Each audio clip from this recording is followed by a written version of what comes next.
मेरे प्यारे देशवासियों,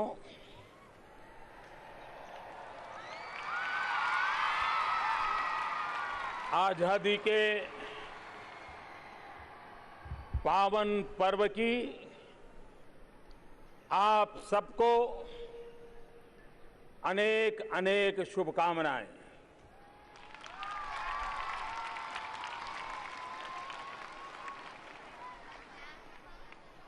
आज देश एक आत्मविश्वास से भरा हुआ है। सपनों को संकल्प के साथ परिश्रम की पराकाष्ठा कर करके देश नई ऊंचाइयों को पार कर रहा है। आज का सूर्योदय एक नई चेतना, नया उमंग, नया उत्साह, नई ऊर्जा उसको लेकर के आया है। मेरे प्यारे देशवासियों, हमारे देश में 12 वर्ष में एक बार नील कुरिंज का पुष्प उगता है। इस वर्ष दक्षिण की नीलगिरी की पहाड़ियों पर यह हमारा नील कुरिंज का पुष्प जैसे मानो तिरंगे झंडे के अशोक चक्र की तरह देश के आजादी के पर्व में लहलहा रहा है।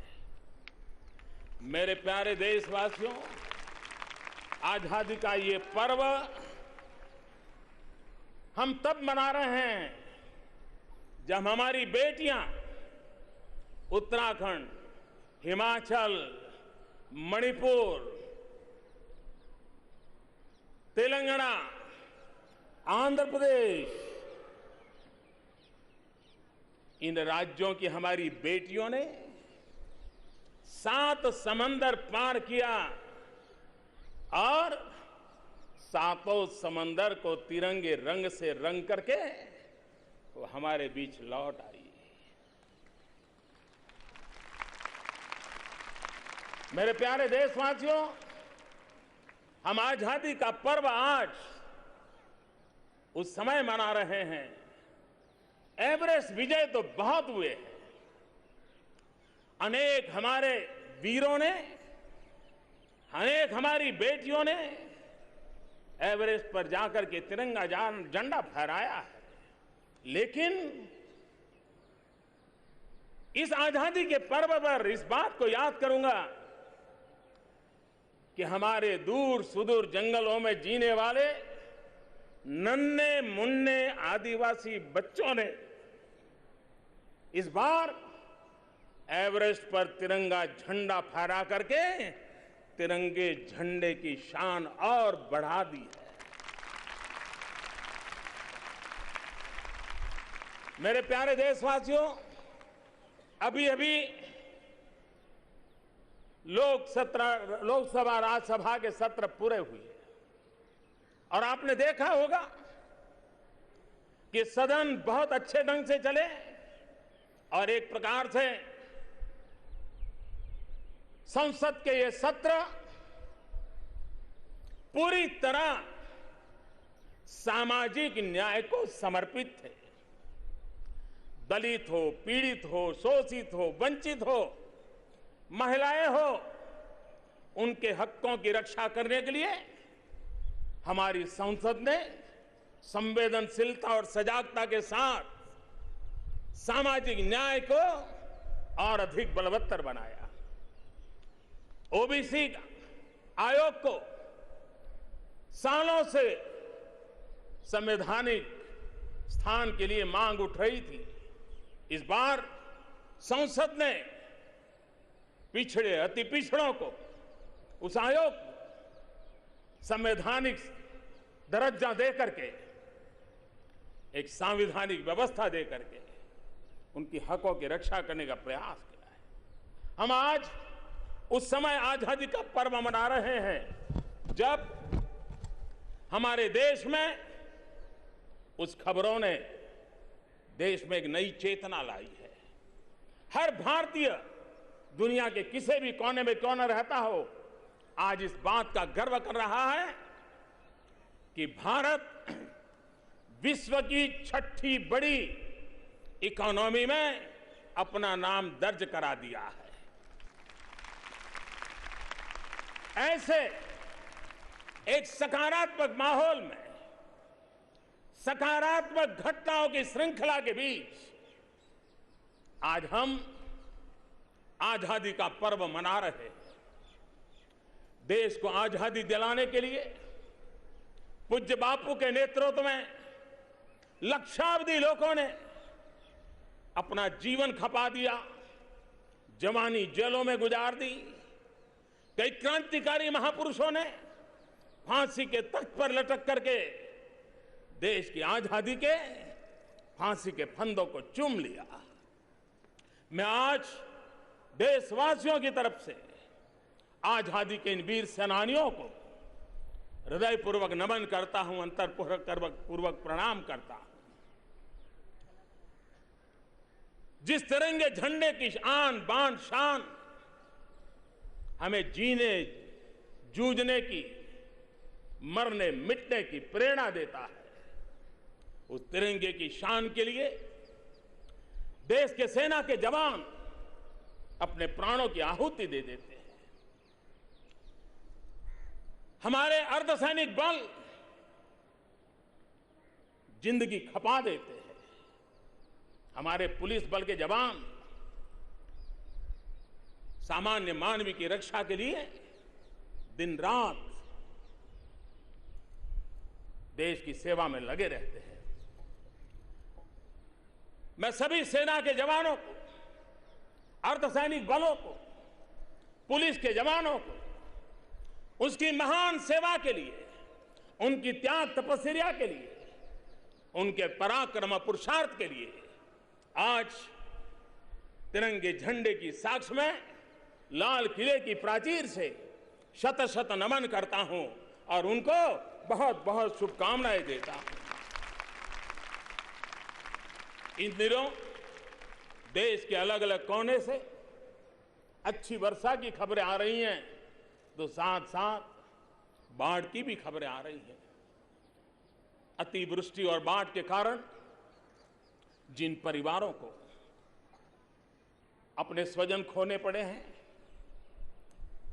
जिन्हें अपने मुसीबतें झेलनी पड़ी हैं, उन सब के प्रति देश पूरी शक्ति से उनकी मदद में खड़ा है और जिन्होंने अपनों को खोया है, उनके दुख में मैं सहभागी होता हूं। मेरे प्यारे देशवासियों, अगली बैसाखी हमारे जलियांवाला बाग के उस नरसंहार को 100 वर्ष हो रहे हैं।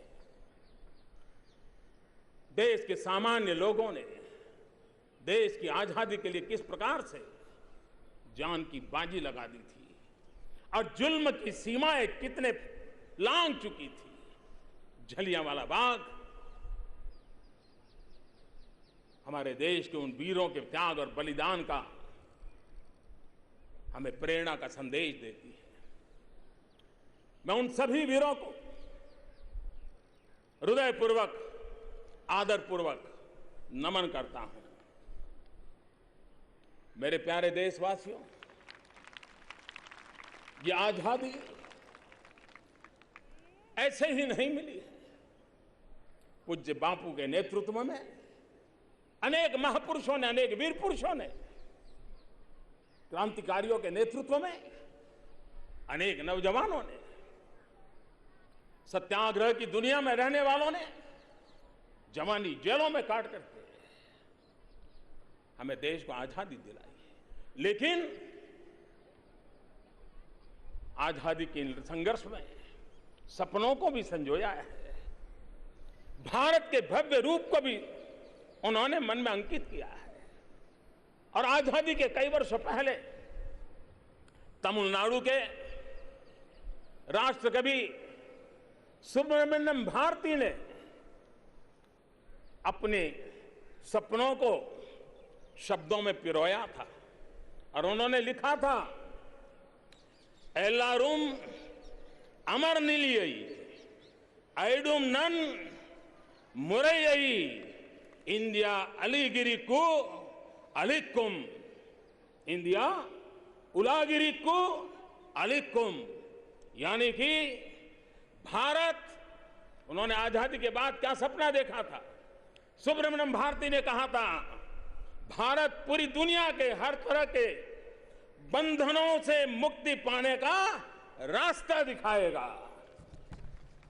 मेरे प्यारे देशवासियों,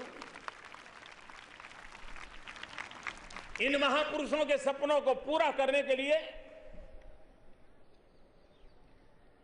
आजादी के सेनानियों की इच्छाओं को परिपूर्ण करने के लिए, देश के कोटि कोटि जनों की आशा आकांक्षाओं को पूर्ण करने के लिए आजादी के बाद पूज्य बाबा साहब आंबेडकर जी के नेतृत्व में भारत ने एक समावेशी संविधान का निर्माण किया। यह हमारा समावेशी संविधान एक नए भारत के निर्माण का संकल्प लेकर के आया है, हमारे लिए कुछ जिम्मेवारियां लेकर के आया है, हमारे लिए सीमा रेखाएं तय कर करके आया है, हमारे सपनों को साकार करने के लिए समाज के हर वर्ग को, हर तबके को, भारत के हर भूभाग को समान रूप से अवसर मिले आगे ले जाने के लिए, उसके लिए हमारा संविधान हमें मार्गदर्शन करता रहा है। मेरे प्यारे भाइयों बहनों, हमारा संविधान हमें कहता है, भारत के तिरंगे झंडे से हमें प्रेरणा मिलती है, गरीबों को न्याय मिले, सभी को, जन जन को आगे बढ़ने का अवसर मिले, हमारा निम्न मध्यम वर्ग, मध्यम वर्ग, उच्च मध्यम वर्ग, उनको आगे बढ़ने में कोई रुकावटें ना आए, सरकार की अड़चनें ना आए, समाज व्यवस्था उनके सपनों को दबोच न दें, उनको अधिकतम अवसर मिले, वो जितना फलना फूलना चाहे, खिलना चाहे, हम एक वातावरण बनाएं। हमारे बुजुर्ग हो, हमारे दिव्यांग हो, हमारी महिलाएं हो, हमारे दलित पीड़ित शोषित हो, हमारे जंगलों में जिंदगी गुजारने वाले आदिवासी भाई बहन हो, हर किसी को उनकी आशाओं अपेक्षाओं के अनुसार आगे बढ़ने का अवसर मिले। एक आत्मनिर्भर हिंदुस्तान हो, एक सामर्थ्यवान हिंदुस्तान हो, एक विकास की निरंतर गति को बनाए रखने वाला, लगातार नई ऊंचाइयों को पार करने वाला हिंदुस्तान हो, दुनिया में हिंदुस्तान की साख हो। और इतना ही नहीं, हम चाहते हैं कि दुनिया में हिंदुस्तान की दमक भी हो, वैसा हिंदुस्तान बनाने के लिए हम चाहते हैं। मेरे प्यारे देशवासियों, मैंने पहले भी टीम इंडिया की कल्पना आपके सामने रखी है। जब 125 करोड़ देशवासियों की भागीदारी होती है, जन जन देश को आगे बढ़ाने के लिए हमारे साथ जुड़ता है, 125 करोड़ सपने, 125 करोड़ संकल्प, 125 करोड़ पुरुषार्थ जब निर्धारित लक्ष्य की प्राप्ति के लिए सही दिशा में चल पड़ते हैं तो क्या कुछ नहीं हो सकता है। मेरे प्यारे भाइयों बहनों, मैं आज बड़ी नम्रता के साथ, बड़े आदर के साथ ये जरूर कहना चाहूंगा कि 2014 में इस देश के 125 करोड़ नागरिकों ने सिर्फ सरकार बना करके वो रुके नहीं थे। 2014 में देशवासी सिर्फ सरकार बना करके रुके नहीं थे, लेकिन वे देश बनाने के लिए जुटे भी हैं, जुटे भी थे और जुटे रहेंगे भी। मैं समझता हूं यही तो हमारे देश की ताकत है। 125 करोड़ देशवासी, हिंदुस्तान के 6 लाख से अधिक गांव, आज श्री अरविंद का भी जन्म जयंती है। श्री अरविंद ने बहुत सटीक बात कही थी। श्री अरविंद ने कहा था, राष्ट्र क्या है हमारी मातृभूमि क्या है? ये कोई जमीन का टुकड़ा नहीं है, न ही ये सिर्फ संबोधन है, न ही ये कोई कोरी कल्पना है। राष्ट्र एक विशाल शक्ति है जो असंख्य छोटी छोटी इकाइयों को संगठित ऊर्जा का मूर्त रूप देती है। श्री अरविंद की ये कल्पना ही आज देश के हर नागरिक को आगे देश को ले जाने में जोड़ रही है। लेकिन हम आगे जा रहे हैं, वो पता तब तक नहीं चलता है जब तक हम कहां से चले थे उस पर अगर नजर न डालें।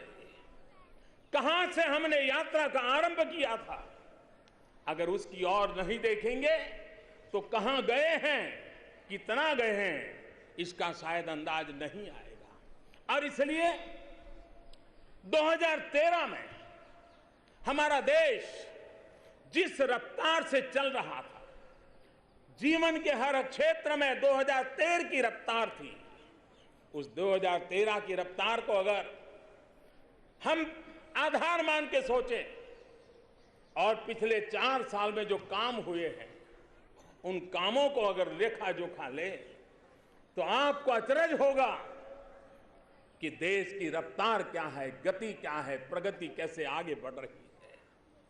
शौचालय ही ले लें, अगर शौचालय बनाने में 2013 की जो रफ्तार थी उसी रफ्तार से चलते तो शायद कितने दशक बीत जाते, शौचालय 100% पूरा कर देते हैं। अगर हम गांव में बिजली पहुंचाने की बात को कहें, अगर 2013 के आधार पर सोचें तो गांव में बिजली पहुंचाने के लिए शायद 1-2 दशक और लग जाते। अगर हम 2013 की रफ्तार से देखें तो एलपीजी गैस कनेक्शन, गरीब मां को धुआं मुक्त बनाने वाला चूल्हा अगर 2013 की रफ्तार से चले होते तो उस काम को पूरा करने में शायद 100 साल भी कम पड़ जाते अगर 13 की रफ्तार से चले होते तो। अगर हम 13 की रफ्तार से ऑप्टिकल फाइबर नेटवर्क करते रहते, ऑप्टिकल फाइबर लगाने का काम करते तो शायद पीढ़ियां निकल जाती उस गति से ऑप्टिकल फाइबर हिंदुस्तान के गांवों में पहुंचाने के लिए। ये रफ्तार, ये गति, ये प्रगति, ये लक्ष्य, इस प्राप्ति के लिए हम आगे बढ़े हैं। भाइयों बहनों, देश की अपेक्षाएं बहुत हैं, देश की आवश्यकताएं बहुत है और उसको पूरा करना सरकार हो, समाज हो, केंद्र सरकार हो, राज्य सरकार हो, सबने मिलजुल करके प्रयास करना ये निरंतर आवश्यक होता है। और उसी का परिणाम है आज देश में कैसा बदलाव आया है। देश वही है, धरती वही है, हवाएं वही हैं, आसमान वही है, समंदर वही है, सरकारी दफ्तर वही है, फाइलें वही हैं, निर्णय प्रक्रियाएं करने वाले लोग भी वही हैं। लेकिन 4 साल देश बदलाव महसूस कर रहा है। देश एक नई चेतना, नया उमंग, नए संकल्प, नई सिद्धि, नया पुरुषार्थ उसको आगे बढ़ रहा है। और तभी तो आज देश 2 गुनी हाईवे बना रहा है तो देश 4 गुना गांवों में नए घर बना रहा है। देश आज रिकॉर्ड अनाज का उत्पादन कर रहा है तो देश आज रिकॉर्ड मोबाइल फोन का मैन्युफैक्चरिंग भी कर रहा है। देश आज रिकॉर्ड ट्रैक्टरों की बिक्री हो रही है। गांव का किसान रिकॉर्ड ट्रैक्टर की खरीदी हो रही है तो दूसरी तरफ देश में आज आजादी के बाद सबसे ज्यादा हवाई जहाज खरीदने का भी काम हो रहा है। देश आज स्कूलों में शौचालय बनाने के विक्रम कर रहा है, तो देश आज नए आईआईएम, नए आईआईटी, नए एम्स इसकी स्थापना कर रहा है। देश आज छोटे छोटे स्थानों पर नए स्किल डेवलपमेंट के मिशन को आगे बढ़ा करके नए नए सेंटर खोल रहा है। तो हमारे टायर 2, टायर 3 सिटी में स्टार्टअप की एक बाढ़ आई हुई है, बहार आई हुई है। भाइयों बहनों, आज गांव गांव तक डिजिटल इंडिया, एक तरफ हम डिजिटल इंडिया को लेकर आगे बढ़ रहे हैं, तो एक संवेदनशील कर सरकार एक तरफ डिजिटल हिंदुस्तान बने इसके लिए काम कर रही है, तो दूसरी तरफ मेरे जो दिव्यांग भाई बहन हैं उनके लिए कॉमन साइन, उसकी डिक्शनरी बनाने का काम भी उतने ही लगाव के साथ आज हमारा देश कर रहा है। हमारा देश का किसान इन दिनों आधुनिकता, वैज्ञानिकता और जाने के लिए micro irrigation, drip irrigation, sprinkler उस पर काम कर रहा है, तो दूसरी तरफ 99 पुरानी बंद पड़ी सिंचाई के बड़े बड़े प्रोजेक्ट भी चला रहा है। हमारे देश की सेना कहीं पर भी प्राकृतिक आपदा हो पहुंच जाती है। संकट से घिरे मानव को रक्षा के लिए हमारी सेना करुणा, माया, ममता के साथ पहुंच जाती है। लेकिन वही सेना जब संकल्प लेकर के चल पड़ती है तो सर्जिकल स्ट्राइक करके दुश्मनों के दांत खट्टे करके के आ जाती है। यह हमारा देश विकास का कैनवास कितना बड़ा है, एक भी छोड़ देखिए, दूसरा छोड़ देखिए, देश पूरे बड़े कैनवास पर आज नए उमंग और नए उत्साह के साथ आगे बढ़ रहा है। मैं गुजरात से आ रहा हूं। गुजरात में एक कहावत है, निशान चूक माफ, लेकिन नहीं माफ नीचा निशान। एम बड़े होने चाहिए, सपने बड़े होने चाहिए, उसके लिए मेहनत पड़ती है, जवाब देना पड़ता है। लेकिन अगर लक्ष्य बड़े नहीं होंगे, लक्ष्य दूर के नहीं होंगे, तो फिर फैसले भी नहीं होते हैं, विकास की यात्रा भी अटक जाती है। और इसलिए मेरे प्यारे भाइयों बहनों, हमारे लिए आवश्यक है कि हम बड़े लक्ष्य लेकर के संकल्प के साथ आगे बढ़ने की दिशा में प्रयास करें। और जब लक्ष्य ढुलमुल होते हैं, हौसले बुलंद नहीं होते हैं, तो समाज जीवन के जरूरी फैसले भी सालों तक अटके पड़े रहते हैं। एमएसपी देख लीजिए, इस देश के अर्थशास्त्री मांग कर रहे थे, किसान संगठन मांग कर रहे थे, किसान मांग कर रहा था, राजनीतिक दल मांग कर रहे थे कि किसानों को लागत का 1.5 गुना एमएसपी मिलना चाहिए। सालों से चर्चा चल रही थी, फाइलें चलती थी, अटकती थी, लटकती थी, भटकती थी, लेकिन हमने फैसला लिया, हिम्मत के साथ फैसला लिया कि मेरे देश के किसानों को लागत का 1.5 गुना एमएसपी दिया जाएगा। जीएसटी, कौन सहमत नहीं था, सब कोई चाहते थे जीएसटी, लेकिन निर्णय नहीं हो पाते थे। फैसले लेने में मेरा अपना लाभ, गैर लाभ, राजनीति, चुनाव, यही चीजों का दबाव रहता था। आज मेरे देश के छोटे छोटे व्यापारियों की मदद से, उनके खुलेपन से, नएपन को स्वीकारने के उनके स्वभाव के कारण आज देश ने जीएसटी लागू कर दिया। व्यापारियों में एक नया विश्वास पैदा हुआ। मैं देश के व्यापारी आलम को, छोटे मोटे उद्योग करने वाले आलम को जीएसटी के साथ शुरू में कठिनाइयां आने के बावजूद भी उसको गले से लगाया, स्वीकार किया, देश आगे बढ़ा।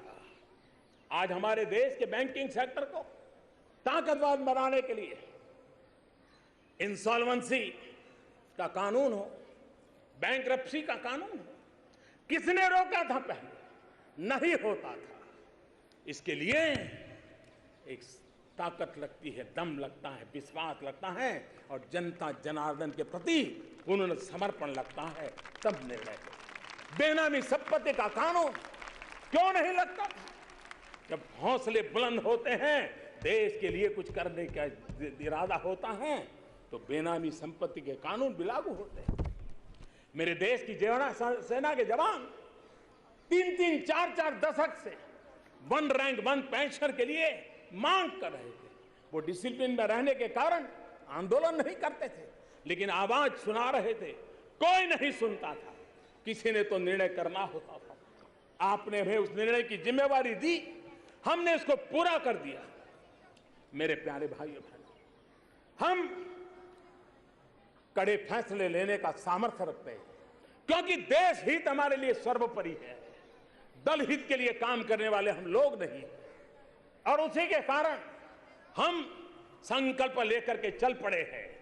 मेरे प्यारे भाइयों बहनों, हम ये कैसे भूल सकते हैं कि आज वैश्विक अर्थव्यवस्था के कालखंड में पूरी दुनिया भारत की भी हर बात को देख रही है, आशा अपेक्षा से देख रही है, और इसलिए भारत की छोटी छोटी चीजों को भी, बड़ी चीज हो तो भी, विश्व बड़ी गहराई के साथ नजर करता है। आप याद करिए, 2014 के पहले दुनिया की गणमान्य संस्थाएं, दुनिया के गणमान्य अर्थशास्त्री, दुनिया में जिनकी बात को अधिकृत माना जाता है, ऐसे लोग कभी हमारे देश के लिए क्या कहा करते थे? वो भी एक जमाना था जब दुनिया से आवाज उठती थी, विद्वानों से आवाज उठती थी कि हिंदुस्तान की इकोनॉमी रिस्क भरी है, उनको रिस्क दिखाई देता था। लेकिन आज वही लोग, वही संस्था है, वही दोस्त बड़े विश्वास के साथ कह रही है कि रिफॉर्म मोमेंटम फंडामेंटल को मजबूती दे रहा है। कैसा बदलाव आ गया। एक समय था, घर में हो या घर के बाहर, दुनिया एक ही कहती है, रेड टेप की बात करती थी, रेड टेप की बात करती थी, लेकिन आज रेड कारपेट की बात हो रही है। ईज ऑफ डूइंग बिजनेस में हम 100 तक पहुंच गए। आज पूरा विश्व इसको गर्व से ले रहा है। वो भी दिन था जब विश्व मान करके बैठा था, भारत यानी पॉलिसी पैरालिसिस, भारत यानी डिलेड रिफॉर्म। वो बात हम सुनते थे, आज भी अखबार निकाल के देखोगे तो दिखाई देगा। लेकिन आज दुनिया से एक ही बात आ रही है, रिफॉर्म, परफॉर्म, ट्रांसफॉर्म, एक के बाद एक नीति विषयक समयबद्ध निर्णयों के सिलसिला। वो भी एक वक्त था जब विश्व भारत को फ्रेजाइल 5 में गिनता था। दुनिया चिंतित थी कि दुनिया को डुबोने में भारत भी अपनी भूमिका अदा कर रहा है। फ्रेजाइल 5 में हमारी गिनती हो रही थी। लेकिन आज दुनिया कह रही है, भारत मल्टी ट्रिलियन डॉलर के इन्वेस्टमेंट का डेस्टिनेशन बन गया है। मल्टी ट्रिलियन डॉलर के इन्वेस्टमेंट का डेस्टिनेशन बन गया है। वहीं से आवाज बदल गई है। मेरे प्यारे भाइयों बहनों, दुनिया भारत के साथ जुड़ने की चर्चा करते समय हमारे इंफ्रास्ट्रक्चर की चर्चा करती थी। कभी बिजली जाने से ब्लैकआउट हो गया, उन दिनों को याद करती है। कभी बॉटल नेक की चर्चा करती थी। लेकिन वही दुनिया, वही लोग, वही दुनिया को मार्गदर्शन करने वाले लोग इन दिनों कह रहे हैं, सोया हुआ हाथी, भारत के लिए कह रहे हैं, सोया हुआ हाथी अब जग चुका है, चल पड़ा है। सोए हुए हाथी ने अपनी दौड़ शुरू कर दी है। और दुनिया के अर्थवेत्ता कह रहे हैं, इंटरनेशनल इंस्टीट्यूशंस कह रही है, आने वाले 3 दशक तक, 30 साल तक विश्व की अर्थ ताकत को भारत गति देने वाला है। भारत एक विश्व के विकास का नया स्रोत बनने वाला है। ऐसा विश्वास आज भारत के लिए पैदा हुआ है।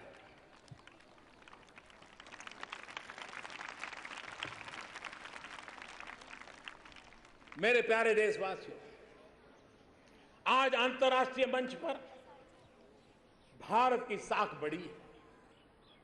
नीति निर्धारित करने वाले छोटे मोटे जिन जिन संगठनों में आज हिंदुस्तान को जगह मिली है, वहां हिंदुस्तान की बात को सुनना जा रहा है। हिंदुस्तान उसमें दिशा देने में, नेतृत्व करने में अपनी भूमिका अदा कर रहा है। दुनिया के मंचों पे हमने अपनी आवाज को बुलंद की है। मेरे प्यारे देश भाइयों, कई वर्षों से जिन संस्थाओं में हमें सदस्यता का इंतजार था, आज देश को विश्व की अनगिनत संस्थाओं में हमें स्थान मिला है। आज भारत पर्यावरण की चिंतावानों के लिए, ग्लोबल वार्मिंग के लिए परेशानी की चर्चा करने वाले लोगों के लिए भारत एक आशा का किरण बना है। आज भारत इंटरनेशनल सोलर अलायंस पूरे विश्व में उसकी अगुवाई कर रहा है। आज कोई भी हिंदुस्तानी दुनिया में कहीं पर भी पैर रखता है तो विश्व का हर देश उसका स्वागत करने के लिए लालायित होता है।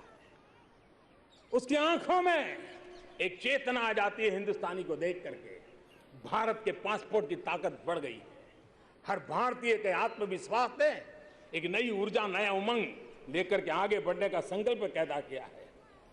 मेरे प्यारे देशवासियों, विश्व में कहीं पर भी अगर मेरा हिंदुस्तानी संकट में है तो आज उसे भरोसा है कि मेरा देश मेरे पीछे खड़ा रहेगा। मेरा देश संकट के समय में मेरे साथ आ जाएगा। और इतिहास गवाह है पिछले दिनों की अनेक घटनाएं जिसके कारण हम आप देख रहे हैं। मेरे प्यारे देशवासियों, विश्व में भी भारत की तरफ देखने का नजरिया जैसे बदला है, वैसे ही हिंदुस्तान में भी जब कभी नॉर्थ ईस्ट की चर्चा होती थी तो क्या खबरें आती थी? वो खबरें जो लगता था कि अच्छा हो, ऐसी खबरें ना आए तो अच्छा हो। लेकिन आज मेरे भाइयों बहनों, नॉर्थ ईस्ट एक प्रकार से उन खबरों को लेकर के आ रहा है जो देश को भी प्रेरणा दे रहा है। आज खेल के मैदान में देखिए हमारे नॉर्थ ईस्ट की दमक नजर आ रही है। मेरे प्यारे भाइयों बहनों, आज नॉर्थ ईस्ट की खबर आ रही है कि आखिरी गांव में बिजली पहुंच गई और रात भर गांव नाचता रहा। आज नॉर्थ ईस्ट से ये खबर आ रही है। आज नॉर्थ ईस्ट में हाईवे, रेलवे, एयरवेज, वाटरवेज और इंफॉर्मेशन वेज, हाईवेज, उसकी खबरें आ रही है। नॉर्थ ईस्ट की तरफ आज बिजली के ट्रांसमिशन लाइन लगाने का बहुत तेजी से काम आज नॉर्थ ईस्ट में चल रहा है। आज हमारे नॉर्थ ईस्ट के नौजवान वहां बीपीओ खोल रहे हैं। आज हमारे शिक्षा संस्थान नए बन रहे हैं। आज हमारा नॉर्थ ईस्ट ऑर्गेनिक फार्मिंग का हब बन रहा है। आज हमारा नॉर्थ ईस्ट स्पोर्ट्स यूनिवर्सिटी के लिए मेजबानी कर रहा है। भाइयों बहनों, एक समय था जब नॉर्थ ईस्ट को लगता था कि दिल्ली बहुत दूर है। हमने 4 साल के भीतर भीतर दिल्ली को नॉर्थ ईस्ट के दरवाजे पर लाकर के खड़ा कर दिया है। भाइयों बहनों, आज हमारा देश 65% जनसंख्या, 35 साल की उम्र की, हम देश के जवानों के लिए गर्व कर रहे हैं। देश की नव युवा पीढ़ी का गर्व कर रहे हैं। हमारे देश के युवाओं ने आज अर्थ के सारे मानदंडों को बदल दिया। प्रगति के सारे मानदंडों में एक नया रंग भर दिया। कभी बड़े शहरों की चर्चा हुआ करती थी, आज हमारा देश टायर 2, टायर 3 सिटी की बात कर रहा है। कभी गांव के अंदर जाकर के आधुनिक खेती में लगे हुए नौजवान की चर्चा कर रही है। हमारे देश के नौजवान ने नेचर ऑफ जॉब उसको पूरी तरह बदल दिया है। स्टार्टअप हो, बीपीओ हो, ई कॉमर्स हो, मोबिलिटी का क्षेत्र हो, ऐसे नए क्षेत्रों को आज मेरे देश का नौजवान अपने सीने में बांध करके नई ऊंचाइयों पर देश को ले जाने के लिए लगा हुआ है। मेरे प्यारे भाइयों बहनों, 13 करोड़ मुद्रा लोन बहुत बड़ी बात होती है। 13 करोड़, और उसमें भी 4 करोड़ वो लोग हैं, वो नौजवान हैं जिन्होंने जिंदगी में पहली बार कहीं से लोन लिया है और अपने पैरों पर खड़े होकर के स्वरोजगार पर आगे बढ़ रहा है। ये अपने आप में एक बदले हुए वातावरण का एक जीता जागता उदाहरण है। आज हिंदुस्तान के गांवों में डिजिटल इंडिया के सपने को आगे ले जाने के लिए 3 लाख हिंदुस्तान के आधे से ज्यादा गांवों में कॉमन सर्विस सेंटर मेरे देश की युवा बेटे और बेटियां चला रही है, और हर गांव को, हर नागरिक को पलक झलकते विश्व के साथ जोड़ने के लिए इंफॉर्मेशन टेक्नोलॉजी का भरपूर उपयोग कर रहे हैं। मेरे भाइयों बहनों, आज मेरे देश में इंफ्रास्ट्रक्चर के नए रूप ले लिए हैं। रेल की गति हो, रोड की गति हो, हाईवे हो, नए एयरपोर्ट हो, एक प्रकार से हमारा देश बहुत तेज गति से आगे बढ़ रहा है। मेरे प्यारे भाइयों बहनों, हमारे देश के वैज्ञानिकों ने भी देश के नाम को रोशन करने में कभी कोई कमी नहीं रखी। विश्व के संदर्भ में हो और भारत की आवश्यकता के संदर्भ में कौन हिंदुस्तानी गर्व नहीं करेगा जब मेरे देश के वैज्ञानिकों ने एक साथ 100 से अधिक सैटेलाइट आसमान में छोड़ करके दुनिया को चकित कर दिया था। ये सामर्थ्य हमारे वैज्ञानिकों का है। हमारे वैज्ञानिकों का पुरुषार्थ था कि मंगलयान की सफलता और पहले ही प्रयास में सफलता, विश्व के अंदर हमारे लोग मंगल के कक्षा में प्रवेश किया, वहां तक पहुंचे। ये अपने आप में हमारे वैज्ञानिकों की सिद्धि थी। आने वाले कुछ दिनों में हमारे इन वैज्ञानिकों के आधार कल्पना और सोच के परिणाम स्वरूप नाविक, उसको हम लॉन्च करने जा रहे हैं। देश के मछुआरों को, देश के सामान्य नागरिक को नाविक के द्वारा दिशा दर्शन का एक बहुत बड़ा काम आने वाले कुछ ही दिनों में हम लगाएंगे। मेरे प्यारे देशवासियों, आज इस लाल किले की प्राचीर से मैं देशवासियों को एक खुशखबरी सुनाना चाहता हूं। हमारा देश अंतरिक्ष की दुनिया में प्रगति करता रहा है, लेकिन हमने सपना देखा है, हमारे वैज्ञानिकों ने सपना देखा है, हमारे देश ने संकल्प किया है कि 2022 जब आजादी के 75 साल होंगे, तब यहां हो सके तो उससे पहले आजादी का 75 साल मनाएंगे। तब तक मां भारत का कोई संतान, चाहे बेटा हो या बेटी, कोई भी हो सकता है, वे अंतरिक्ष में जाएंगे, हाथ में तिरंगा झंडा लेकर के जाएंगे। आजादी के 75 साल के पहले इस सपने को पूरा करना है। मंगलयान से लेकर के भारत के वैज्ञानिकों ने जो अपने ताकत का परिचय करवाया है, अब हम मानव सहित गगनयान लेकर के चलेंगे, और ये गगनयान जब अंतरिक्ष में जाएगा, हिंदुस्तानी लेकर के जाएगा। हिंदुस्तान के वैज्ञानिकों के द्वारा हुआ, हिंदुस्तान के पुरुषार्थ के द्वारा हुआ होगा। तब विश्व के अंदर हम चौथे देश बन जाएंगे जो मानव को अंतरिक्ष में पहुंचाने वाले बन जाएंगे। भाइयों बहनों, मैं देश के वैज्ञानिकों को, देश के टेक्नीशियंस को मैं हृदय से बहुत बहुत बधाई देता हूं इस महान काम के लिए। भाइयों बहनों, हमारा देश आज अन्न के भंडार से भरा हुआ है। विक्रम अन्न उत्पादन, मैं देश के किसानों को, खेतर मजदूरों को, कृषि के क्षेत्र में काम करने वाले वैज्ञानिकों को, देश में कृषि क्रांति को सफलतापूर्वक आगे बढ़ाने के लिए हृदय से बहुत बहुत बधाई देता हूं। लेकिन भाइयों बहनों, अब वक्त बदल चुका है। हमारे किसान को भी, हमें कृषि बाजार को भी वैश्विक चुनौतियों का सामना करना होता है, वैश्विक बाजार का सामना करना होता है। जनसंख्या वृद्धि होती हो, जमीन कम होती जाती हो, तब हमारी कृषि को आधुनिक बनाना, वैज्ञानिक बनाना, टेक्नोलॉजी के आधार पर आगे ले जाना, ये समय की मांग है। और इसलिए आज हमारा पूरा ध्यान कृषि क्षेत्र में आधुनिकता लाने के लिए, बदलाव लाने के लिए चल रहा है।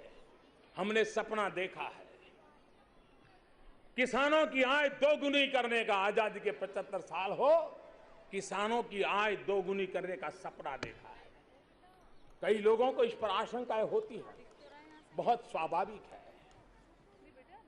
जिनको आशंका होती है बहुत स्वाभाविक है, लेकिन हम लक्ष्य लेकर के चले हैं और हम मक्खन पे लकीर करने की आदत वाले नहीं हैं, हम पत्थर पर लकीर करने की स्वभाव वाले लोग। मक्खन पर लकीर तो कोई भी कर लेता है, अरे पत्थर पर लकीर करने के लिए पसीना बहाना पड़ता है, योजना बनानी पड़ती है, जी जान से जुटना पड़ता है। और इसलिए आजादी के 75 साल होंगे तब तक देश के किसानों को साथ लेकर के, कृषि में आधुनिकता ला करके, कृषि के फलक को चौड़ा कर करके हम आज चलना चाहते हैं। बीज से लेकर के बाजा तक हम वैल्यू एडिशन करना चाहते हैं, हम आधुनिकीकरण करना चाहते हैं। और कई नई फसलें भी अब रिकॉर्ड उत्पादन करने आगे बढ़ रही है। ये अपने आप में पहली बार हम देश में एग्रीकल्चर एक्सपोर्ट पॉलिसी की दिशा में आगे बढ़ रहे हैं, ताकि हमारे देश का किसान भी विश्व बाजार के अंदर ताकत के साथ खड़ा रहे। आज नई कृषि क्रांति, organic farming, blue revolution, sweet revolution, solar farming, ये नए दायरे खुल चुके हैं। उसको लेकर के हम आगे बढ़ना चाहते हैं। हम खुशी की बात है कि आज हमारा देश दुनिया में सेकंड हाईएस्ट मछली उत्पादन में पहुंच चुका है और देखते ही देखते वो नंबर 1 पर भी पहुंचने वाला है। आज हनी, शहद का एक्सपोर्ट 2 गुना हो गया है। आज गन्ना किसानों के लिए खुशी होगी कि हमारे इथेनॉल का उत्पादन 3 गुना हो गया है। यानी एक प्रकार से ग्रामीण अर्थव्यवस्था में जितना कृषि का महत्व है उतना ही अन्य कारोबारों का है। और इसलिए हम विमेन सेल्फ हेल्प ग्रुप के द्वारा अरबों खरबों के रुपयों के माध्यम से गांव की जो संसाधन है, गांव का जो सामर्थ्य है, उसको भी हम आगे बढ़ना चाहते हैं और उस दिशा में हम प्रयास कर रहे हैं। खादी, पूज्य बापू का नाम उसके साथ जुड़ा हुआ है। आजादी से अब तक जितनी खादी बेचने की परंपरा थी, मैं आज नम्रता से कहना चाहता हूं, खादी की बिक्री पहले से डबल हो गई है। गरीब लोगों के हाथ में रोजी रोटी पहुंची है। मेरे भाइयों बहनों, सोलार फार्मिंग, मेरा देश का किसान अब सोलार फार्मिंग की ओर भी बल देने लगा है। खेती के सिवाय के समय वो सोलार फार्मिंग से भी बिजली बेच करके भी कमाई कर सकता है। हमारा हथकरघा कर चलाने वाला व्यक्ति, हमारे हैंडलूम की दुनिया के लोग, ये भी रोजी रोटी कमाने लगे हैं। मेरे प्यारे भाइयों बहनों, हमारे देश में आर्थिक विकास हो, आर्थिक समृद्धि हो, लेकिन इन सब के बावजूद भी मानव की गरिमा ये सुप्रीम होती है। मानव की गरिमा के बिना देश संतुलित रूप से न जी सकता है, न चल सकता है, न बढ़ सकता है। और इसलिए व्यक्ति की गरिमा, व्यक्ति का सम्मान, हमने उन योजनाओं को लेकर के आगे बढ़ना चाहिए ताकि वो सम्मान भर जिंदगी जी सके, गर्व से जिंदगी जी सके। नीतियां ऐसी हो, रीति ऐसी हो, नियत ऐसी हो कि जिसके कारण सामान्य मानवी, गरीब से गरीब मानवी भी हर किसी को अपने आप को बराबरी के साथ जीने का अवसर देखता हो। और इसीलिए उज्ज्वला योजना हो, हमने गरीब के घर में गैस कनेक्शन पहुंचाने का काम किया है। सौभाग्य योजना हो, गरीब के घर में बिजली पहुंचाने का काम किया हो, श्रमेव जयते को बल देते हुए हम आगे बढ़ने की दिशा में काम कर रहे हैं। कल ही हमने हमारे महामहिम राष्ट्रपति जी का उद्बोधन सुना। उन्होंने बड़े विस्तार से ग्राम स्वराज अभियान का वर्णन किया, किस प्रकार से 65,000 गांवों में, क्योंकि जब भी सरकार की बातें आती हैं तो कहते हैं नीतियां तो बनती है लेकिन लास्ट माइल डिलीवरी नहीं हुई। कल राष्ट्रपति जी ने बड़े अच्छे तरीके से वर्णन किया कि किस प्रकार से आकांक्षी जिलों के 65,000 गांवों में दिल्ली से चली हुई योजना को गरीब के घर तक, पिछड़े गांव तक कैसे पहुंचाया गया है, इसका काम किया। मेरे प्यारे देशवासियों, 2014 में इसी लाल किले की प्राचीर से जब मैंने स्वच्छता की बात की थी तो कुछ लोगों ने उसका मजाक उड़ाया था, मखौल उड़ाया था। कुछ लोगों ने यह भी कहा था, अरे सरकार के पास बहुत सारे काम हैं, ये स्वच्छता जैसे में अपनी ऊर्जा क्यों खपा रहे हैं। लेकिन भाइयों बहनों, पिछले दिनों WHO की रिपोर्ट आई है और WHO कह रहा है कि भारत में स्वच्छता अभियान के कारण 3 लाख बच्चे मरने से बच गए हैं। अगर वो न होता तो 3 लाख बच्चे, कौन हिंदुस्तानी होगा जिसको स्वच्छता में भागीदार बनकर के इन 3 लाख बच्चों की जिंदगी बचाने का पुण्य पाने का अवसर न मिला। गरीब के 3 लाख बच्चों की जिंदगी बचना कितना बड़ा मानवता का काम है। विश्व संस्था इसको रिकॉग्नाइज कर रही है। भाइयों बहनों, अगला वर्ष महात्मा गांधी की 150वीं जयंती का वर्ष है। पूज्य बापू ने अपने जीवन में आजादी से भी ज्यादा महत्व स्वच्छता को दिया था और वो कहते थे, हमने भी आज गांधी बापू के 150 वर्ष, स्वच्छ भारत, आजादी मिली सत्याग्रहियों से, स्वच्छता मिलेगी स्वच्छाग्रहियों से। गांधी जी ने सत्याग्रही तैयार किए थे और गांधी जी की प्रेरणा ने स्वच्छाग्रही तैयार किए हैं। और आने वाले 150वीं जयंती जब मनाएंगे तब ये देश पूज्य बापू को स्वच्छ भारत के रूप में, ये हमारे कोटि कोटि स्वच्छाग्रही पूज्य बापू को कार्यांजलि समर्पित करेंगे और एक प्रकार से जिन सपनों को लेकर के हम चले हैं उस सपनों को पूरा करें। मेरे भाइयों बहनों, ये सही है कि स्वच्छता ने 3 लाख लोगों की जिंदगी को बचाया है, लेकिन आरोग्य, कभी बीमारी, कितना ही मध्यम वर्ग का सुखी परिवार क्यों ना हो, अच्छी खासी आय रखने वाला व्यक्ति क्यों ना हो, गरीब क्यों ना हो, एक बार घर में बीमारी आ जाए तो व्यक्ति नहीं पूरा परिवार बीमार हो जाता है। कभी पीढ़ी दर पीढ़ी बीमारी के चक्र में फंस जाता है।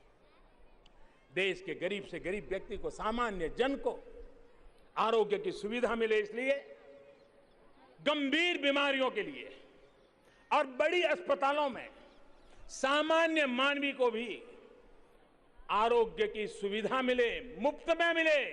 और इसलिए भारत सरकार ने प्रधानमंत्री जन आरोग्य अभियान प्रारंभ करने का तय किया है। ये प्रधानमंत्री जन आरोग्य अभियान के तहत, आयुष्मान भारत योजना के तहत इस देश के 10 करोड़ परिवार, ये प्रारंभिक हैं, आने वाले दिनों में निम्न मध्यम वर्ग, उच्च मध्यम वर्ग, उसको भी इसका लाभ मिलने वाला है। और इसलिए 10 करोड़ परिवारों को, यानी करीब करीब 50 करोड़ नागरिक, हर परिवार को 5 लाख रुपया सालाना ये हेल्थ एश्योरेंस देने की योजना है, जे हम इस देश को देने वाले हैं। और आज 15 अगस्त से इसके लिए जो टेक्नोलॉजी के टूल बने हैं, क्योंकि ये टेक्नोलॉजी ड्रिवन व्यवस्था है, ट्रांसपेरेंसी पर बल हो, किसी सामान्य व्यक्ति को ये अवसर पाने में दिक्कत ना हो, कोई रुकावट ना हो, इसमें टेक्नोलॉजी इंटरवेंशन बहुत महत्वपूर्ण है। आज 15 अगस्त से आने वाले 4, 5, 6 सप्ताह देश के अलग अलग कोने में इस टेक्नोलॉजी का टेस्टिंग शुरू हो रहा है और फुल प्रूफ बनाने की दिशा में ये प्रयास चल रहा है। और फिर ये योजना को आगे बढ़ाने के लिए 25 सितंबर पंडित दीनदयाल उपाध्याय की जन्म जयंती पर पूरे देश में ये प्रधानमंत्री जन आरोग्य अभियान लॉन्च कर दिया जाएगा और उसका परिणाम ये होने वाला है कि देश के गरीब व्यक्ति में अब बीमारी के संकट से जूझना नहीं पड़ेगा, उसको साहूकार से पैसा ब्याज से नहीं लेना पड़ेगा, उसका परिवार तबाह नहीं हो जाएगा और देश में भी मध्यम वर्गीय परिवारों के लिए, नौजवानों के लिए आरोग्य के क्षेत्र में नए अवसर खुलेंगे। टायर 2, टायर 3 सिटी में नए अस्पताल बनेंगे, बहुत बड़ी मात्रा में मेडिकल स्टाफ लगेगा, बहुत बड़े रोजगार के भी अवसर पैदा होंगे। भाइयों बहनों, कोई गरीब गरीबी में जीना नहीं चाहता, कोई गरीब गरीबी में मरना नहीं चाहता, कोई गरीब अपने बच्चों को विरासत में गरीबी दे करके जाना नहीं चाहता। वो छटपटा रहा होता है जिंदगी भर गरीबी से बाहर निकालने के लिए और इस संकट से बाहर आने के लिए गरीब को सशक्त बनाना यही उपचार है, यही उपाय है। हमने पिछले 4 साल में गरीब को सशक्त बनाने की दिशा में बल दिया है, हमारा प्रयास रहा है गरीब सशक्त हो। और अभी अभी एक अंतर्राष्ट्रीय संस्था ने एक बहुत अच्छी रिपोर्ट निकाली है। उन्होंने कहा है कि पिछले 2 वर्ष में भारत में 5 करोड़ गरीब गरीबी की रेखा से बाहर आए हैं। भाइयों बहनों, जब गरीब के सशक्तिकरण का काम करते हैं और जब मैं आयुष्मान भारत की बात करता था, 10 करोड़ परिवार यानी क्या, 50 करोड़ जनसंख्या यानी क्या, बहुत कम लोगों को अंदाज होगा कितनी बड़ी योजना है। अगर मैं अमेरिका, कनाडा और मैक्सिको इसकी जनसंख्या मिला लूं तो करीब करीब इतने लाभार्थी ये आयुष्मान भारत योजना में है। अगर मैं पूरे यूरोप की जनसंख्या गिन लूं तो करीब करीब उतनी ही जनसंख्या भारत में इस आयुष्मान भारत के लाभार्थी बनने वाले हैं। भाइयों बहनों, गरीब को सशक्त बनाने के लिए हमने अनेक योजनाएं बनाई हैं, लेकिन योजनाएं तो कभी बनती है लेकिन बिचौलिए, कटकी कंपनी उसमें से मलाई खा लेती है, गरीब को गरीब के हक का मिलता नहीं है, खजाने से पैसा जाता है, कागज पे योजनाएं दिखती है, देश लूटता चला जाता है और सरकारें आंखें मूंद करके बैठ नहीं सकती और मैं तो कतई नहीं बैठ सकता। और इसलिए भाइयों बहनों, हमारे व्यवस्था में जो आई विकृतियां हैं, उस विकृतियों को खत्म करके देश के सामान्य मानवीय के मन में विश्वास पैदा करना बहुत आवश्यक है। और यह दायित्व राज्य हो, केंद्र हो, स्थानीय स्वराज की संस्थाएं हो, हम सब ने मिलकर के निभाना होगा और इसको आगे बढ़ाना होगा। आप जान करके हैरान होंगे, जब से हम इस सफाई अभियान में लगे हैं, लीकेजेस बंद करने में लगे हैं, 6 करोड़ लाभार्थी सरकारी दफ्तर में ऐसे थे, कोई उज्ज्वला योजना का लाभार्थी होता था, गैस कनेक्शन का लाभार्थी, डुप्लीकेट गैस कनेक्शन वाला, कोई राशन कार्ड का लाभार्थी होता था, कोई स्कॉलरशिप का लाभार्थी होता था, कोई पेंशन का लाभार्थी होता था, लाभ मिलते थे। लेकिन 6 करोड़ लोग ऐसे थे जो कभी पैदा ही नहीं हुए, जिनका कहीं अस्तित्व ही नहीं है, लेकिन उनके नाम से पैसे जा रहे थे। इन 6 करोड़ नामों निकालना कितना बड़ा कठिन काम होगा, कितनों लोगों को परेशानी हुई होगी। जो इंसान पैदा न हुआ, जो इंसान धरती पर नहीं है, ऐसे ही फर्जी नाम लिख करके रुपये मार लिए जाते थे। इस सरकार ने इसको रोका है। भ्रष्टाचार, काला धन, ये सारे कारोबार को रोकने की दिशा में हमने काम उठाया है भाइयों बहनों। और इसका परिणाम क्या है? करीब 90,000 करोड़ रुपया, ये छोटी रकम नहीं है, 90,000 करोड़ रुपया जो गलत लोगों के हाथ में गलत तरीके से, गलत कारनामों से चले जाते थे, वो आज देश की तिजोरी में बचे हैं, जो देश के सामान्य मानवी की भलाई के लिए काम आ रहे हैं। भाइयों बहनों, ये होता क्यों है? यह देश गरीब की गरिमा के लिए काम करने वाला देश है। हमारा देश का गरीब सम्मान से जिए, इसके लिए काम करने वाला। लेकिन ये बिचौलिए क्या करते थे, आपको पता होगा। बाजार में गेहूं की कीमत 24-25 रुपये है, जबकि राशन कार्ड पर सरकार वो गेहूं 24-25 रुपये में खरीद करके सिर्फ 2 रुपये में गरीब तक पहुंचाती है। चावल बाजार में कीमत 30-32 रुपया है, लेकिन गरीब को चावल मिले इसलिए सरकार 30-32 रुपये में खरीद करके 3 रुपये में राशन कार्ड वाले गरीब तक पहुंचाती है। यानी कि 1 किलो गेहूं कोई चोरी कर ले गलत फर्जी नाम से, तो उसको तो 20-25 रुपये ऐसे ही मिल जाते हैं। 1 किलो चावल मार ले तो उसको 30-35 रुपये ऐसे ही मिल जाते हैं। और इसी कारण ये फर्जी नामों से कारोबार चलता था।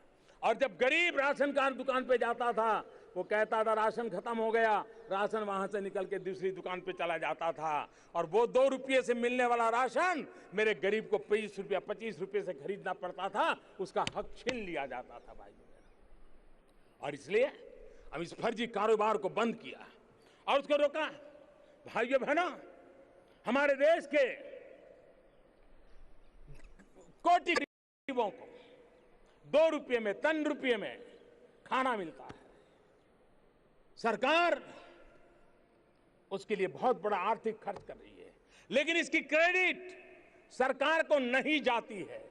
और मैं आज विशेष रूप से मेरे देश के ईमानदार करदाताओं से कहना चाहता हूं कि आज जब दोपहर को आप खाना खाते हो, पल भर के लिए परिवार के साथ बैठ करके मेरी बात को याद करना। मैं आज ईमानदार करदाताओं के दिल को छूना चाहता हूं, उनके मन मंदिर में नमन करने के लिए मैं जा रहा हूं। मेरे देशवासियों, जो ईमानदार करदाता है, जो टैक्स देता है, मैं आपको विश्वास दिलाता हूं कि जो ईमानदार व्यक्ति कर देता है, उन पैसों से ये योजनाएं चलती हैं। ये योजनाओं के पुण्य अगर किसी को मिलती है तो सरकार को नहीं, मेरे ईमानदार करदाताओं को मिलती है, टैक्स पेयर को मिलती है। और इसलिए जब आप खाना खाने के लिए बैठते हैं तो आप विश्वास कीजिए, आपके कर देने की ईमानदार प्रक्रिया का परिणाम है कि जब आप खाना खा रहे हैं, उसी समय 3 गरीब परिवार भी खाना खा रहे हैं, जिसका पुण्य ईमानदार करदाता को मिलता है और गरीब का पेट भरता है। देश में कर न भरने की हवा बनाई जा रही है, लेकिन जब करदाता को पता चलता है कि उससे कर से, उसके टैक्स से, भले वो अपने घर में बैठा है, एयर कंडीशन कमरे में बैठा है, लेकिन उसके टैक्स से उसी समय 3 गरीब परिवार अपना पेट भर रहे हैं, इससे बड़ा जीवन का संतोष क्या सकता है? इसके उससे ज्यादा मन को पुण्य क्या हो सकता है? भाइयों बहनों, आज देश ईमानदारी का उत्सव लेकर के आगे बढ़ रहा है और ईमानदारी का उत्सव लेकर के चल रहा है। देश में 2013 तक डायरेक्ट टैक्स देने वालों की संख्या 4 करोड़ थी। यानी पिछले 70 साल की हमारी गतिविधि का परिणाम था कि देश में डायरेक्ट टैक्स देने वाले 4 करोड़ लोग थे। लेकिन भाइयों बहनों, ये 4 करोड़ से भी कम 2013 तक, और आज ये संख्या करीब करीब 2 गुना होकर के 6.25 करोड़ हो गई है। कहां 3, साढ़े 3, 3.25 करोड़ और कहां 6.25 करोड़। ये ईमानदारी का जीता जागता उदाहरण है। देश ईमानदारी की ओर चल पड़ा है, इसका उदाहरण है। इनडायरेक्ट टैक्स 70 साल में हमारे देश में जितने इनडायरेक्ट टैक्स में उद्यमी जुड़े थे, वो 70 साल में 70 लाख का आंकड़ा पहुंचा था। 70 साल में 70 लाख। लेकिन सिर्फ जीएसटी आने के बाद पिछले एक वर्ष में ये 70 लाख का आंकड़ा 1 करोड़ 16 लाख पर पहुंच गया। भाइयों बहनों, मेरा देश का हर व्यक्ति आज ईमानदारी के उत्सव में आगे आ रहा है। जो भी आगे आ रहे हैं, मैं उनको नमन करता हूं। जो आगे जाना चाहते हैं, मैं उनको विश्वास दिलाना चाहता हूं। अब देश परेशानियों से मुक्त, गौरवपूर्ण करदाता का जीवन बनाने के लिए प्रतिबद्ध है। मैं करदाताओं को विश्वास दिलाना चाहता हूं। आप देश को बनाने में योगदान दे रहे हैं। आपकी परेशानियां ये हमारी परेशानियां हैं। हम आपके साथ खड़े हैं, क्योंकि आपके योगदान से हमें देश को आगे बढ़ाना है। और इसलिए भाइयों बहनों, हम काला धन, भ्रष्टाचार को माफ नहीं करेंगे। कितनी ही आफतें क्यों ना आए, इस मार्ग को मैं छोड़ने वाला नहीं हूं मेरे देशवासियों। क्योंकि देश को दिमक की तरह इन्हीं बीमारियों ने तबाह करके रखा हुआ है। और इसलिए आपने देखा होगा, अब दिल्ली के गलियारों में पावर ब्रोकर नजर नहीं आते हैं। अगर दिल्ली में कहीं गूंज सुनाई देती है तो पुअर की गूंज सुनाई देती है। भाइयों बहनों, ये वक्त बदल चुका है। हमने देश में कुछ लोग अपने घरों में बैठ के कहते थे, अरे सरकार की वो नीति बदल दूंगा, डिकना कर दूंगा, फलाना कर दूंगा। उनके सारी दुकानें बंद हो गई है, दरवाजे बंद हो गए हैं। भाइयों बहनों, भाई भतीजेवाद को हमने खत्म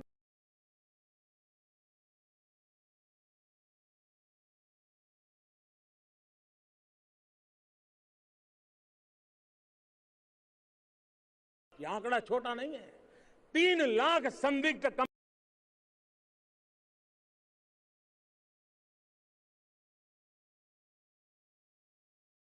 प्रक्रियाओं को ट्रांसपेरेंट बनाने के लिए ऑनलाइन प्रक्रियाएं चालू की है। हमने आईटी टेक्नोलॉजी का उपयोग किया है और उसका परिणाम है कि आज पर्यावरण, एक समय था पर्यावरण की मंजूरी यानी करप्शन के पहाड़ चढ़ते जाना, तब जाकर के मिलती थी। भाइयों बहनों, हमने उसको ट्रांसपेरेंट कर दिया है, ऑनलाइन कर दिया है।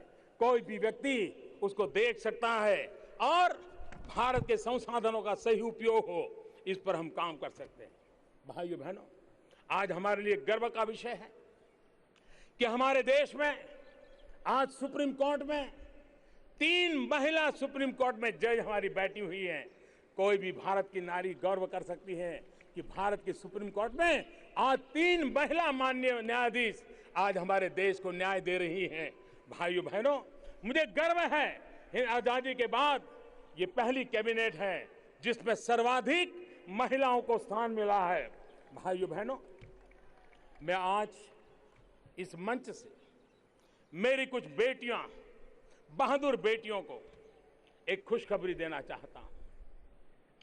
भारतीय सशस्त्र सेना में शॉर्ट सर्विस कमीशन के माध्यम से नियुक्त महिला अधिकारियों को, शॉर्ट सर्विस कमीशन के माध्यम से महिला अधिकारियों को पुरुष समकक्ष अधिकारियों की तरह पारदर्शी चयन प्रक्रिया द्वारा स्थायी कमीशन का मैं आज घोषणा करता हूं।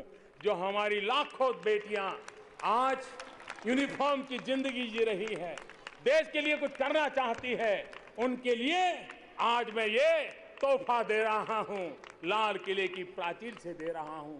देश की महिलाएं नए और शक्तिशाली भारत के निर्माण में कंधे से कंधा मिला करके चल रही है।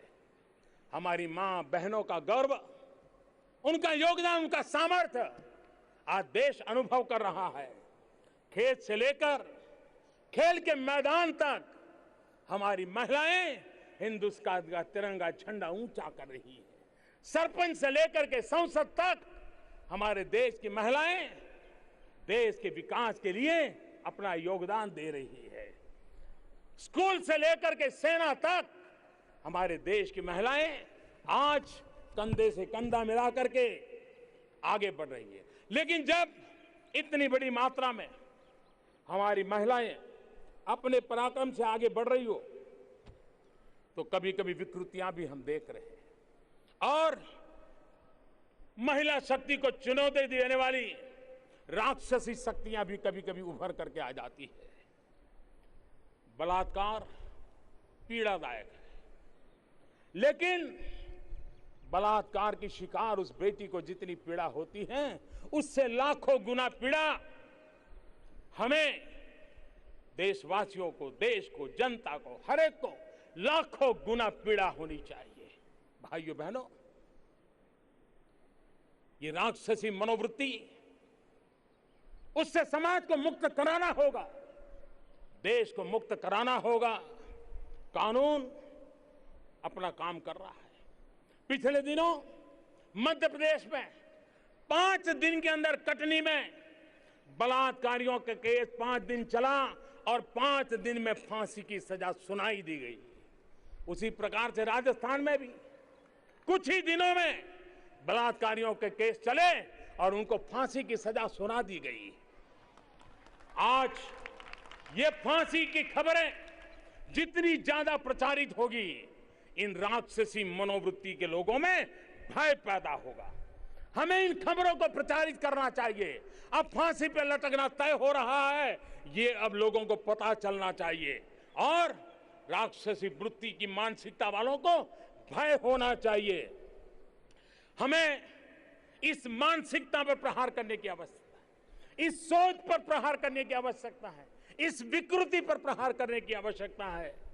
और भाइयों बहनों, यही सोच, यही विकृति अक्षम्य अपराधों को जन्म देती है और उससे हमें, हमारे लिए सुप्रीम है रूल ऑफ लॉ, उस पर कोई कॉम्प्रोमाइज नहीं हो सकता है। किसी को भी कानून हाथ में लेने का हक नहीं दिया जा सकता है। और परिवार में भी, स्कूलों में, कॉलेज में, प्रचार माध्यमों में हमारे बच्चों की, हमारी नई पीढ़ी फूल जैसे नादान बच्चों की परवरिश ऐसे हो ताकि उसके रगों में संस्कार हो महिलाओं का गौरव करने का, उसके दिल दिमाग में भरा हो कि महिलाओं का सम्मान ये जीवन जीने का सही तरीका होता है, नारी का गौरव ये जीने का सही रास्ता हो सकता है। ये हमें परिवारों में भी ये संस्कार देने होंगे। भाइयों बहनों, मेरी मुस्लिम महिलाएं बहनें, उनको मैं आज लाल किले से विश्वास दिलाना चाहता हूं। 3 तलाक की कुरीति ने हमारे देश की मुस्लिम बेटियों की जिंदगी को तबाह करके रखा हुआ है और जिनको तलाक नहीं मिला है वो भी इस दबाव में गुजारा कर रही है। इस सत्र में भी हमने पार्लियामेंट में कानून ला करके हमारी इन महिलाओं को कुरीतियों से मुक्ति दिलाने का बीड़ा उठाया था, लेकिन अभी भी कुछ लोग हैं जो इसे पारित नहीं होने देते हैं। लेकिन मैं मेरे देश की इन पीड़ित माताओं बहनों को, मेरी मुस्लिम बेटियों को मैं विश्वास दिलाता हूं कि मैं उनके न्याय के लिए, उनके हक के लिए करने में कुछ भी कमी नहीं रखूंगा और मैं आपकी आशा आकांक्षाओं को पूर्ण करके रहूंगा।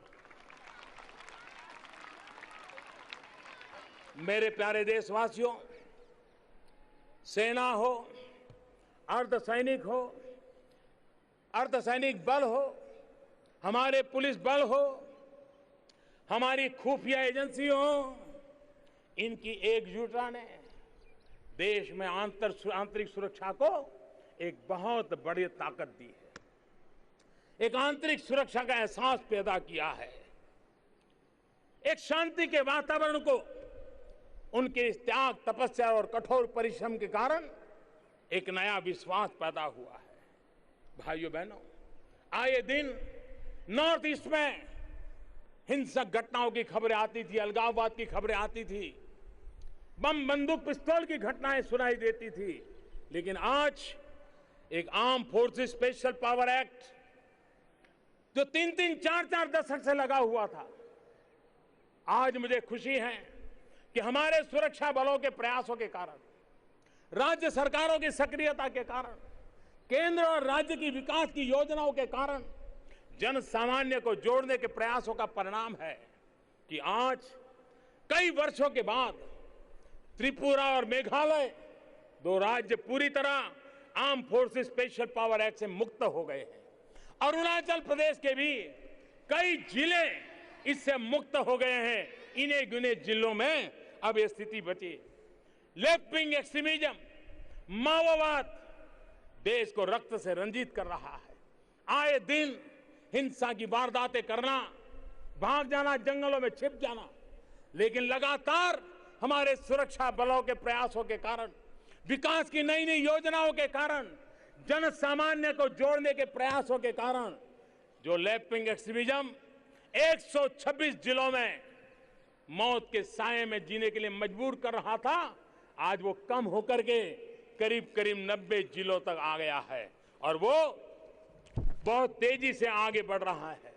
भाइयों बहनों, जम्मू और कश्मीर, अटल बिहारी वाजपेयी जी ने हमें रास्ता दिखाया है और वही रास्ता सही है, उसी रास्ते पर हम चलना चाहते हैं। वाजपेयी जी ने कहा था, इंसानियत, जमहूरियत और कश्मीरियत, इन 3 मूल्य मुद्दों को लेकर के हम कश्मीर के विकास के लिए, चाहे लद्दाख हो, चाहे जम्मू हो या श्रीनगर वैली हो, संतुलित विकास हो, समान विकास हो, वहां के सामान्य मानवी की आकांक्षाओं को पूर्ण हो, इंफ्रास्ट्रक्चर को बल मिले और साथ साथ जन जन को गले लगा करके चले। इसी भाव के साथ हम आगे बढ़ना चाहते। हम गोली और गाली के रास्ते पर नहीं, गले लगा करके मेरे कश्मीर के देशभक्ति से जीने वाले लोगों के साथ आगे बढ़ना चाहते हैं। भाइयों बहनों, सिंचाई की परियोजनाएं आगे बढ़ रही हैं। IIT, IIM, एम्स, उसका निर्माण कार्य तेजी से चल रहा है। डल झील के पुनर्निर्माण का, पुनरुद्धार का काम भी और हम चला रहे हैं। और सबसे बड़ी बात है, आने वाले दिनों में जम्मू कश्मीर के गांव का हर इंसान, मुझे 1 साल से आकर के मांग कर रहे थे, वहां के पंच मुझे सैकड़ों की तादाद में आकर के मिलते थे और वो मांग कर रहे थे कि जम्मू कश्मीर में हमें पंचायतों के, स्थानीय निकायों के चुनाव दीजिए। किसी न किसी कारण से वो रुका हुआ था। मुझे खुशी है कि आने वाले कुछ ही महीनों में जम्मू कश्मीर में गांव के लोगों को अपना हक जताने का अवसर मिलेगा, अपना स्वयं व्यवस्था खड़ी करने का अवसर मिलेगा। और अब तो भारत सरकार से इतनी बड़ी मात्रा में पैसे सीधे गांव के पास जाते हैं, तो गांव को आगे बढ़ाने के लिए वहां के चुने हुए पंच के पास ताकत आएगी। और इसलिए बहुत निकट भविष्य में पंचायतों के चुनाव हो, स्थानीय नगर निकायों के चुनाव हो, उसकी दिशा में हम आगे बढ़ रहे हैं। भाइयों बहनों, हमें देश को नई ऊंचाइयों पर ले जाना है। जन सामान्य, और हमारा मंत्र रहा है सबका साथ, सबका विकास। कोई भेदभाव नहीं, कोई मेरा तेरा नहीं, कोई अपना पराया नहीं, कोई भाई भतीजावाद नहीं, सबका साथ यानी सबका साथ। और इसलिए हम ऐसे लक्ष्य तय करके चलते हैं। और मैं आज फिर एक बार इस तिरंगे झंडे के नीचे खड़े रह करके लाल किले की प्राचीर से कोटि कोटि देशवासियों को उन संकल्पों को दोहराना चाहता हूं, संकल्पों का उद्घोष करना चाहता हूं, जिसके लिए हम अपने आप को खपा देने के लिए तैयार हैं। हर भारतीय के पास अपना घर हो, हाउसिंग फॉर ऑल, हर घर के पास बिजली कनेक्शन हो, पावर फॉर ऑल, हर भारतीय को धुएं से मुक्ति मिले रसोई में। और इसलिए कुकिंग फॉर ऑल, हर भारतीय को जरूरत के मुताबिक जल मिले, और इसलिए वाटर फॉर ऑल, हर भारतीय को शौचालय मिले, और इसलिए सैनिटेशन फॉर ऑल, हर भारतीय को कुशलता मिले, और इसलिए स्किल फॉर ऑल, हर भारतीय को अच्छी और सस्ती स्वास्थ्य सेवाएं मिले, इसलिए हेल्थ फॉर ऑल, हर भारतीय को सुरक्षा मिले, इसलिए सुरक्षा का बीमा, सुरक्षा कवच मिले, और इसलिए इंश्योरेंस फॉर ऑल, हर भारतीय को इंटरनेट की सेवा मिले, और इसलिए कनेक्टिविटी फॉर ऑल, इस मंत्र को लेकर के हम देश को आगे बढ़ाना चाहते हैं। मेरे प्यारे बहनों, लोग मेरे लिए भी बातें करते हैं, लेकिन जो कुछ भी कहा जाता हो, लेकिन मैं आज सार्वजनिक रूप से स्वीकार कुछ चीजें करना चाहता हूं। मैं बेसब्र हूं, क्योंकि कई देश हमसे आगे निकल चुके हैं। मैं बेसब्र हूं मेरे देश को उन सारे देशों से भी आगे ले जाने के लिए। मैं बेसब्र हूं, मैं बेचैन हूं। मेरे प्यारे देशवासियों, मैं बेसब्र भी हूं, मैं बेचैन भी हूं। मैं बेचैन हूं हमारे देश के बच्चों के विकास में कुपोषण एक बहुत बड़ी रुकावट बना हुआ है, एक बहुत बड़ा बॉटलनेक बना हुआ है। मुझे मेरे देश को कुपोषण से मुक्त कराना है, इसलिए मैं बेचैन। मेरे देशवासियों, मैं व्याकुल हूं ताकि गरीब तक समुचित हेल्थ कवर प्राप्त हो। इसके लिए मैं बेचैन हूं ताकि मेरे देश का सामान्य व्यक्ति भी बीमारी से लड़ सके, भिड़ सके। भाइयों बहनों, मैं व्याकुल भी हूं, मैं व्यग्र भी हूं। मैं व्यग्र हूं ताकि अपने नागरिक को quality of life, ease of living, उसका अवसर प्रदान हो, उसमें भी सुधार आए। मेरे प्यारे देशवासियों, मैं व्याकुल भी हूं, मैं व्यग्र हूं, मैं अधीर भी हूं। क्योंकि चौथी औद्योगिक क्रांति, जो ज्ञान के अधिष्ठान पर चलने वाली चौथी औद्योगिक क्रांति है, उस चौथी औद्योगिक क्रांति का नेतृत्व आईटी जिसके उंगलियों पर है, वो मेरा देश उसकी अगुवाई करे। इसके लिए मैं अधीर हूं। मेरे प्यारे देशवासियों, मैं आतुर हूं क्योंकि चाहता हूं कि देश अपनी क्षमता और संसाधनों का पूरा लाभ उठाए और विश्व में गर्व के साथ हम आगे बढ़े। मेरे प्यारे देशवासियों, जो हम आज हैं, हम कल उससे भी आगे बढ़ना चाहते हैं। हमें ठहराव मंजूर नहीं है, हमें रुकना मंजूर नहीं है, और झुकना तो हमारे स्वभाव में नहीं है। ये देश न रुकेगा न झुकेगा, ये देश न थकेगा। हमें नई ऊंचाइयों पर आगे चलना है, उत्तरोत्तर प्रगति करते चल रहा है। भाइयों बहनों, वेद से वर्तमान तक विश्व की चीर पुरातन विरासत के हम धनी है। हम पर इस विरासत के आशीर्वाद है। उस विरासत ही हमारे आत्मविश्वास की बदौलत है। उसको लेकर के हम भविष्य के और आगे बढ़ना चाहते। और मेरे प्यारे देशवासी, हम सिर्फ भविष्य देखने वाले अटकना नहीं चाहते हैं, हम भविष्य भी देखना चाहते हैं, लेकिन भविष्य के उस शिखर को भी पहुंचना चाहते हैं।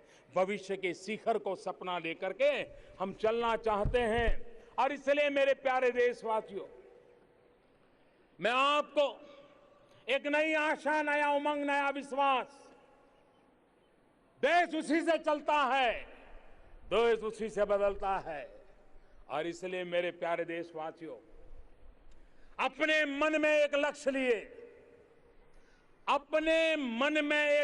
लिए, मंजिल अपनी प्रत्यक्ष लिए, अपने मन में एक लक्ष्य लिए, मंजिल अपनी प्रत्यक्ष लिए हम तोड़ रहे हैं जंजीरें, हम तोड़ रहे हैं जंजीरें, हम बदल रहे हैं तस्वीरें, हम तोड़ रहे हैं जंजीरें, हम बदल रहे हैं तस्वीरें। ये नवयुग है, ये नवयुग है, ये नव भारत है, ये नवयुग है, ये नव भारत है। खुद लिखेंगे, खुद लिखेंगे अपनी तकदीर, हम बदल रहे हैं तस्वीर, खुद लिखेंगे अपनी तकदीर। ये नवयुग है, नव भारत है। हम निकल पड़े हैं, हम निकल पड़े हैं प्रण करके, हम निकल पड़े हैं प्रण करके, अपना तन मन अर्पण करके, अपना तन मन अर्पण करके। जिद है, जिद है, जिद है, एक सूर्य उगाना है, जिद है, एक सूर्य उगाना है, अंबर से ऊंचा जाना है, अंबर से ऊंचा जाना है। एक भारत नया बनाना है, एक भारत नया बनाना है। मेरे प्यारे देशवासियों, फिर एक बार आजादी के पावन पर्व पर आपको अनेक अनेक शुभकामनाएं देते हुए आइए जय हिंद के मंत्र के साथ उच्च स्वर से मेरे साथ बोलेंगे, जय हिंद, जय हिंद, जय हिंद, भारत माता की, भारत माता की, भारत माता की, वंदे वंदे वंदे वंदे वंदे वंदे वंदे वंदे मातरम।